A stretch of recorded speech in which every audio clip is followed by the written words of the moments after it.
said, we are going to open this show not as usual with artist presentations, but we are going to show a little bit of what is coming in the future. As you might know, we had a release the other day, but we are going to show you a couple of future things here. So on the release video, you might have seen this part here, which is already a little bit of a sneak peek of Liguids simulation. And I guess you're all excited about that, right? Excited? Okay, cool. So we're gonna show a little bit of that, but there is something else that I want to show, and you might be thinking, what? Another sneak peek? And I say yes. And what we want to show here first, before we dive into the Liguids, is something that has to do with games and VFX workflows. So, as you can see here, this is a gaming scene done by our very own ZBrush trainer, Rodolfo Silva. And he sculpted everything in ZBrush, did all the textures and so on. And when I talk about textures, there's one thing, especially for games, that is very important. And that is that you have the same density of pixels or texels everywhere. So the first thing I'm going to talk about is texel density. And what you can see here, let me quickly explain to you in case you have never heard of texel density. The goal of texel density workflows is to have the same density of pixels everywhere in the scene. The density might be higher if you are playing in a first-person perspective game, and lower if you're playing a game that is third person. So let me dive right into Cinema 4D, and I have this little scene, and as you can see, those are some of the pillars you just saw in that video. And another thing you can see is, it's not too extreme here, but there are big UV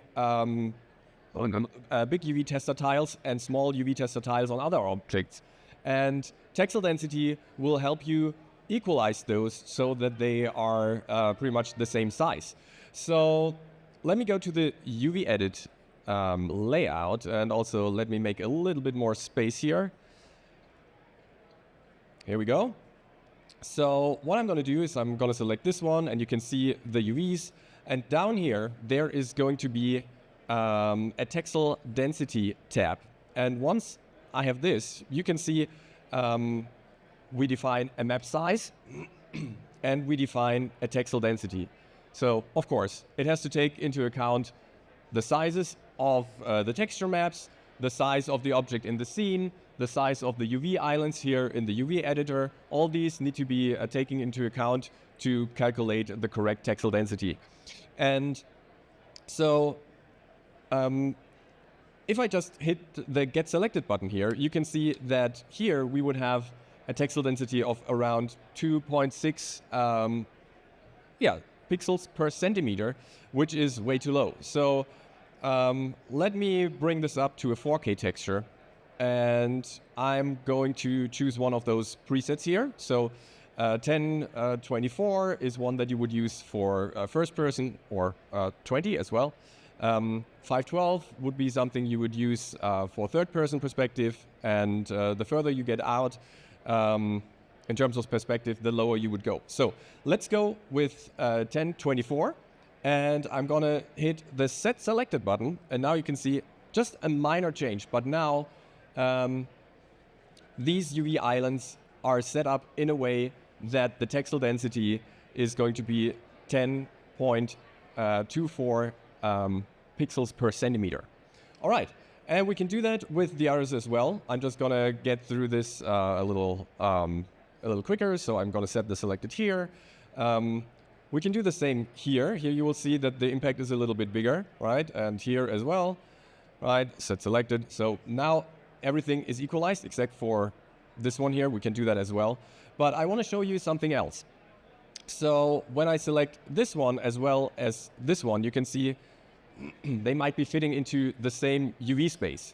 And this is where UV packing is coming into the game. So again, in UV packing, we define the target texture resolution. And in this case, I'm going to go with, let me go ×4. Right. Well, I mistyped here.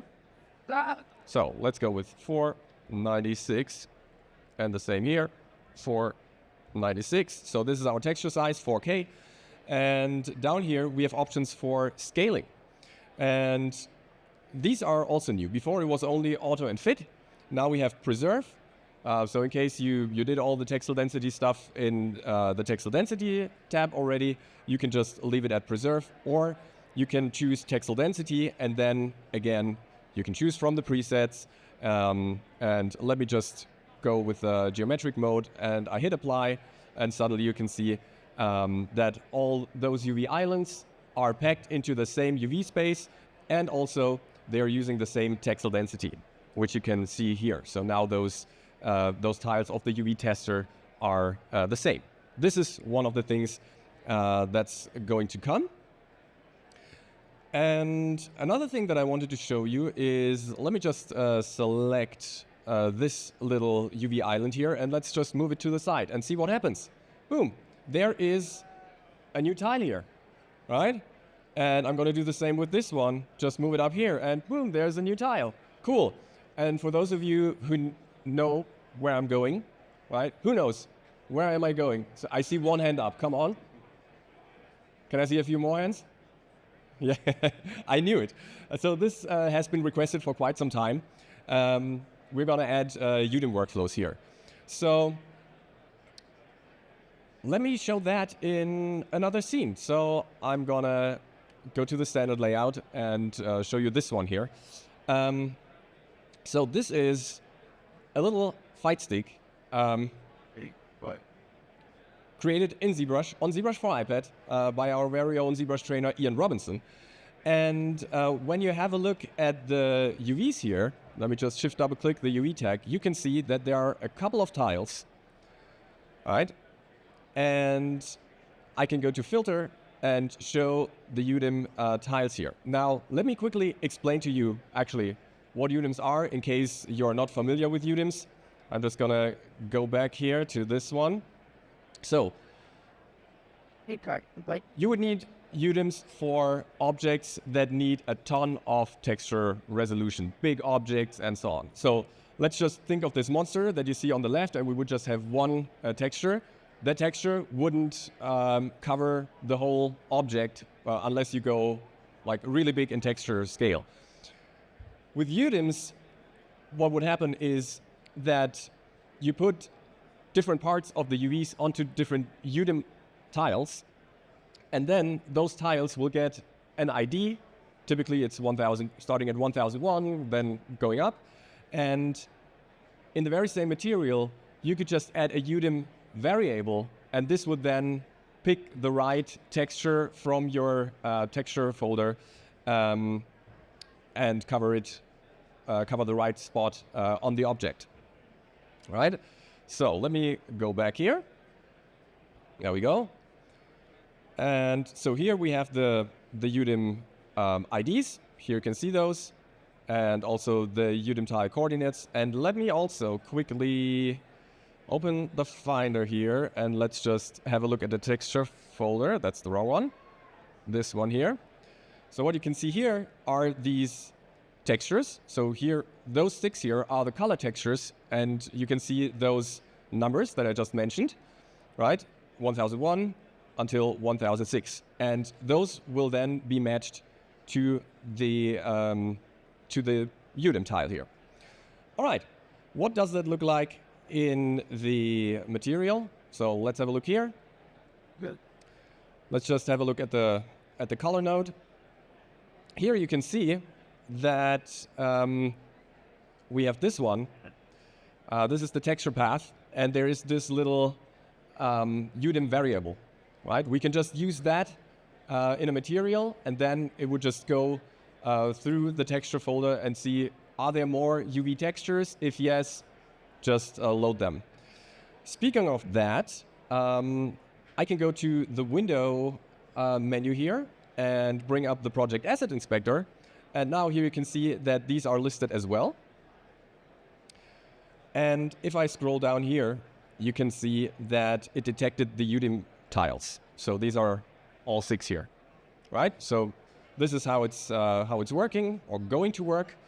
Now let me go to the next scene because I want to show you something else. Again, this scene has been modeled inside of ZBrush by our very own ZBrush trainer Ian Robinson. All right, so what do we have here? Let me just bring up the UVs, and you can see there are 4 UDIM tiles. All right, let's just see if we can export these. All right, gotta do that. So let me just select the character. Let's go to File, Export Selected Object As, and FBX. And down here, we don't need materials for now. I'm just gonna hit OK. I'm gonna just throw it in here. This is the live export. Let me just remember where I'm gonna save it. Okay. Cool. Now, it's gonna take a second and export all of this. And after that, we're going to re-import it. And then you're going to see that everything is still going to be there. All right, here we go. I'm already going to create a new scene here. Let me jump to Finder window. Let me go up. This is our live export that we just exported. I'm just going to drag and drop it here. We don't need the materials. Hit OK. And within the next seconds, here we go, we have the Mimic character. I'm going to have a look at the UVs again, and here we go. So, this is a pretty cool thing. And actually, the end of what I wanted to show, now I'm going to hand it off to Basti. And Basti is going to show you the upcoming Liguids.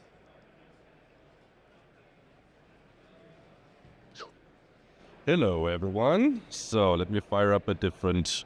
Put this aside. Let me fire up a different Cinema 4D build because this is fresh from the engineering team on a somewhat different state. So just repetition maybe for everyone. This is a tech demo of unreleased features. They're in development. If things go wrong, bear with me. We'll fire up a new instance.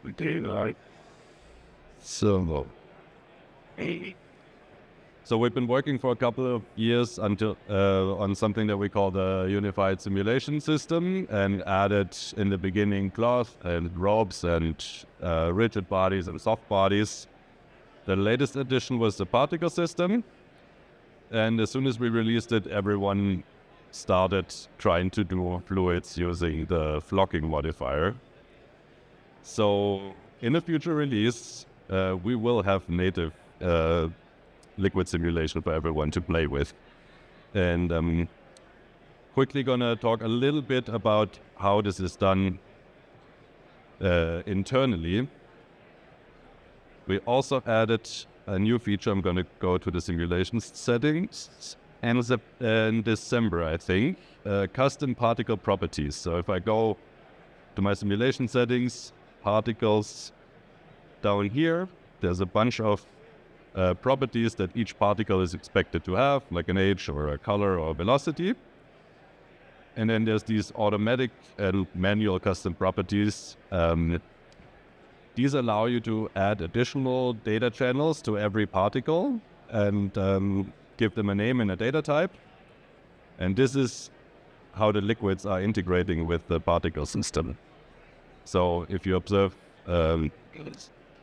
these two areas right here, there's nothing going on at the moment.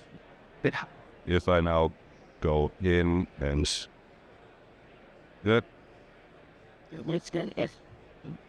so fresh it doesn't have a place in the UI at the moment. Create a liquid fill emitter. Give it a piece of geometry. Yeah. And step forward 1 frame. Hide this for a second. You can see that the geometry has been filled with a grid of particles. We now go back into the simulation settings. You can see that we still have the particle properties that we had in the beginning. but there's a bunch of other properties that have been added. And this is all the data that are needed for the liquid simulation to be executed. So I'll start with a maybe somewhat nicer scene.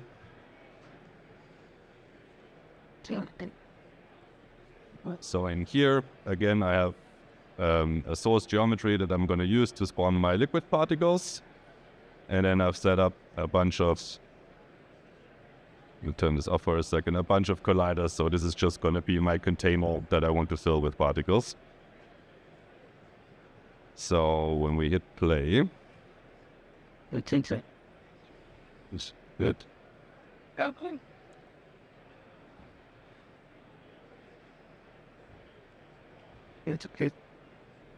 You can see the particles doing their thing. So because these are just regular particles that we are repurposing for doing liquid simulations, I can do some fun stuff in here using the existing tools of the particle system. If I disable those two, you can see that the simulation looks pretty boring. There's not much going on. But I'm just using the color mapper of the particle system and then look at the speed of each particle and map that to a color gradient. So instantly you get a better understanding of the shape of your simulation, and yeah, it just looks great.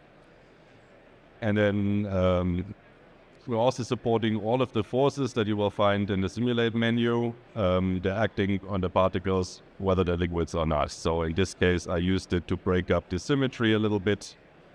You can see right here, this looks a little bit artificial.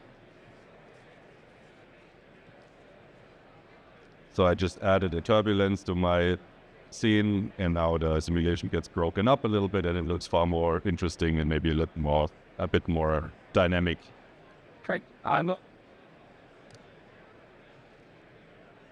Maybe you've already spotted the last element here in the scene. This is also a new generator which meshes the liquid particles. What we're seeing in the viewport right now is just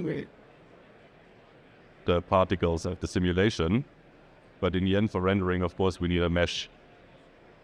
So if I enable this is all happening on the GPU, just to get the quickest performance possible. Go back. So by default, this is what you'd be seeing. We get a nice meshed surface.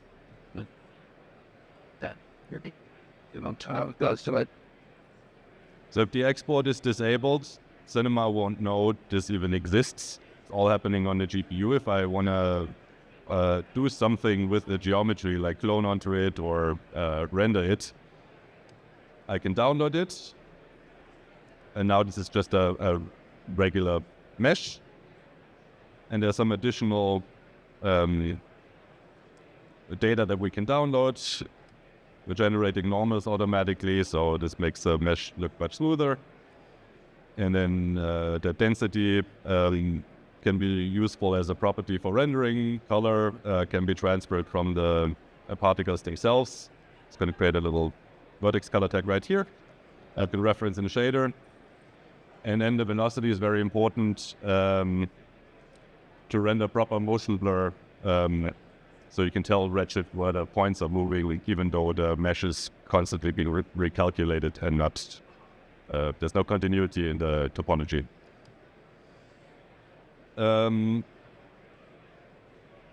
There's a bunch of parameters in here. We can decide how far we want to push those. They're a little bit finicky. Sometimes I have to step forward. Is it updating? Yes, it is updating. So you can dial in how far away from particles you want the surface to be created. And then there is filters for doing smoothing on the normals and on the geometry itself. The other one down here is kind of important. So when several particles are close by, they will be meshed together as one blob.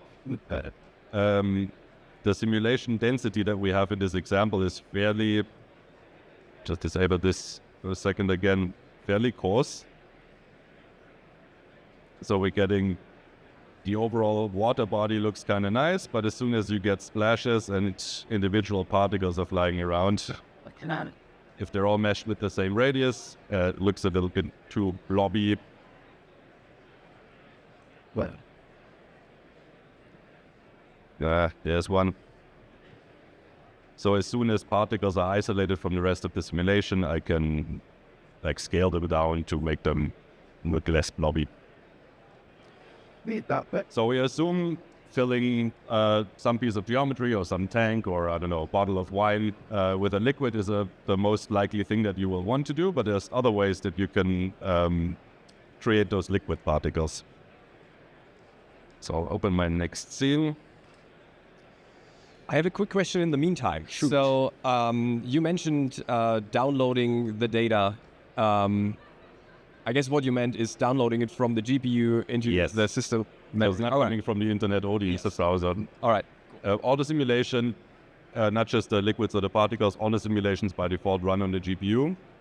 And we only download from the GPU to the CPU on demand whenever it's needed. It's just the most efficient way of doing it.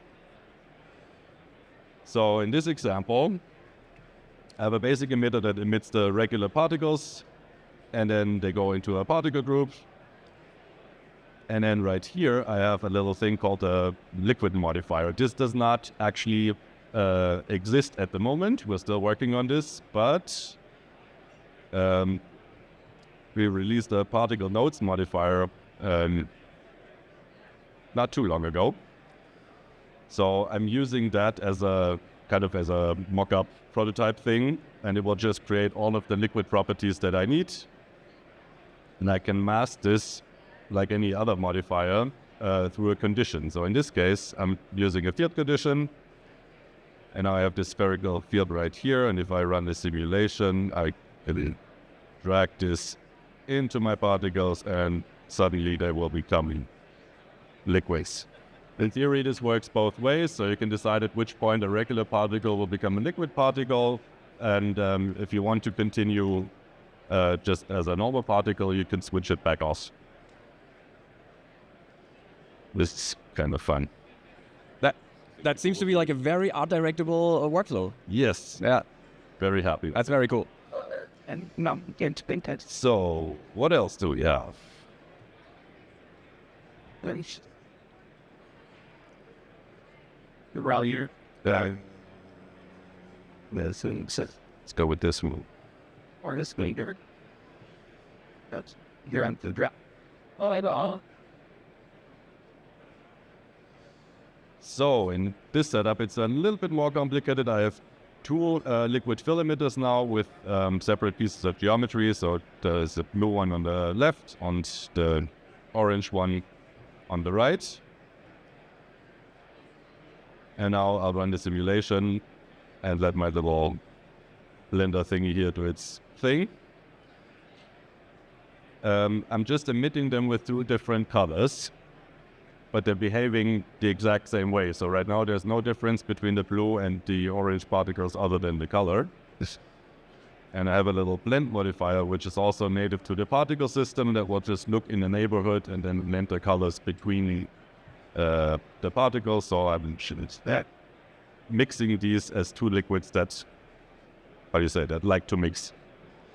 But maybe what you want to do is more like mixing water and oil that don't like to mix. And there's a fun little feature in here called the mixture ID. So this one is set to 0 at the moment. The other one as well. I can just pick any of them and assign it to a new group. And I'll get rid of the blend for now because we don't want the colors to mix. And now they're still interacting, so the pressure solve for all the liquid particles is still done, but the surface tension and the viscosity will only apply within one mixture. So the blue particles are going to stick together and the orange ones are going to stick together. And if I put a nice shader onto this, I could have two different liquids that are interacting with each other, but not mixing with my measure that I'm in.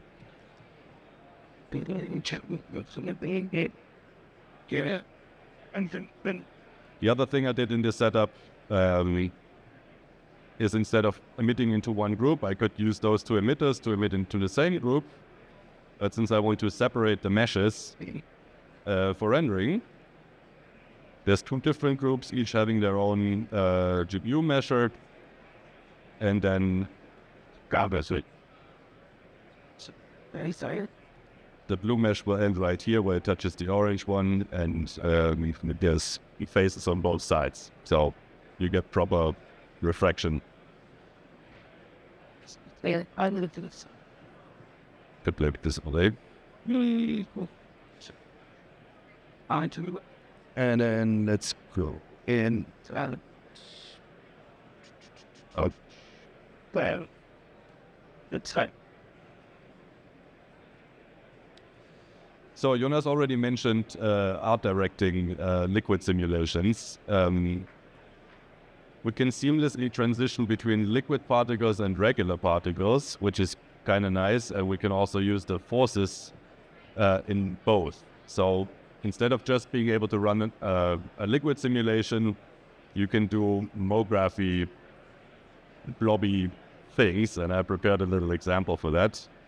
So in this scene, again, I'll just fill a tank right here with my liquids, and then turn this off for the moment. So this is what it does. So that's been Not very exciting. The follow spline modifier takes the spline as an input and then will create a force that attracts particles to the spline. So I can mix that in with my liquid simulation to get a fun little MoGraphy setup. right. And it makes sense to look at it from an angle. So the particles are really being drawn to this spline. I'll turn on the meshing. Silly.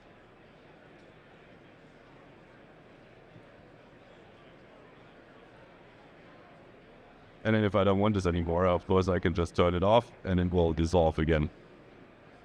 Like the most. This is really cool. So how many people here in the audience love this and would love to get their hands on it? I see many hands up. So yeah, that's cool. What's that? Like there. It's not like us. That's easy. Get straight about that fixing. Yeah. They found that scratching water, so like proves not maybe. We could go in and look at the example again. In this particular case, all of the properties of both liquids are the same, but we can experiment with that. So yeah, the question was about mixing two liquids of different types. So All right.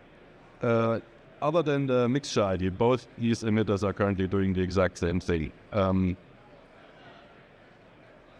We can try Stop it.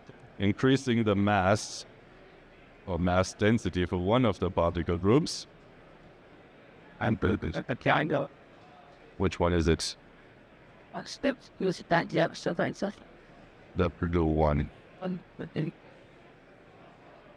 Maybe we turn off our app spinner for the moment. Yes, you can already kind of see it. Now the orange particles are lighter than the blue particles, so they will rise to the top. What? We were done. What do you think? Any more questions? But you have to breathe up. Can quickly go through some of the other properties just to explain what they're doing. As density we just talked about. Viscosity is the property that keeps the particles together. So the higher this is, the more likely we'll get the end shapes. And in general, the more liquid something is, the lower the viscosity. If you go up, you get something like maybe honey or space glue or things like that. I should say, and the surface tension is what forms droplets in water, for example. So it's the tendency of the liquid to form drops, more or less. We can also show that in a quick example. I'm starting with a cube. It's visible. Like that. Maybe we're going to turn off. Sleep. Only. Default gravity for the moment. Us. If I now increase That's very good. the viscosity on this to, I don't know, 5, you can see how the corners are getting rounder and rounder. If we go into the settings and force this a little bit by giving it more iterations, 10 out of 100. These.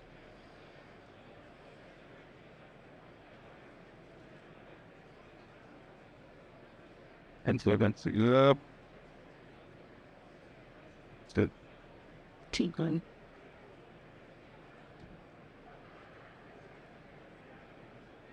And to kind of stay is to weird. Yeah. Not quite what I'm expecting. Female. Yeah.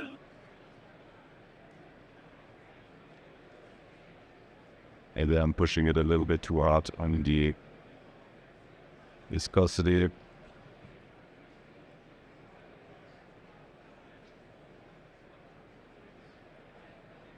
Well, I think we'll move to the next stop. In theory, that's what it is. Mixed study I've already mentioned is in. When you use the liquid fill emitter, you already start with a nice distribution of particles that as the density that the simulation is supposed to be having. We can also use regular emitters that produce overlapping particles like in random positions. So to avoid instant explosions, we have the ability to like dial in the liquid effect over a couple of frames, just so you get more like maybe a laminar flow instead of just splashes. And that they should how Just like the regular particles, you can also have friction and stickiness, so you can like throw some glue at the wall and it will stick. And then there's damping settings, which just drains a little bit of energy from the simulation to make it more stable. If things are exploding, that's a good way of countering it. look how about that. And then the properties that we have below are more or less the same ones as in the regular particles. We just stripped a few of the velocity modes that didn't make sense in the liquid use case. Very good. Yeah, that was pretty much all I had. Maybe we can take another look at some of the very nice rendered scenes that one of our beta testers has prepared. Do you have the renderings here? Or in the presentation? I think in the deck. Okay. All right, cool. So, yeah, this is pretty exciting stuff coming up. What do you say? Yeah? Yeah. So, it's great to see that everyone is really excited about this, because so are we. So, let me just quickly go back here in the deck and have a look at those renders again. So, yeah, you saw a spiral, you saw lava, you're seeing wine, you're seeing a chocolate bar, where things with different viscosities are there, things with different surface tensions that are mixed in different ways with other parts of the scene. And I think in general, the team is working here on a pretty amazing and flexible and art-directable system that you guys are gonna love. Yeah, so with that, I would say I'm gonna go a little further here again. So yeah, this is coming later this year. So you can stay tuned and look forward to that. And with that, we are gonna say, thank you everyone for listening, and have a good time here at NAB. Bye everyone. Thank you. You did. Yeah, what?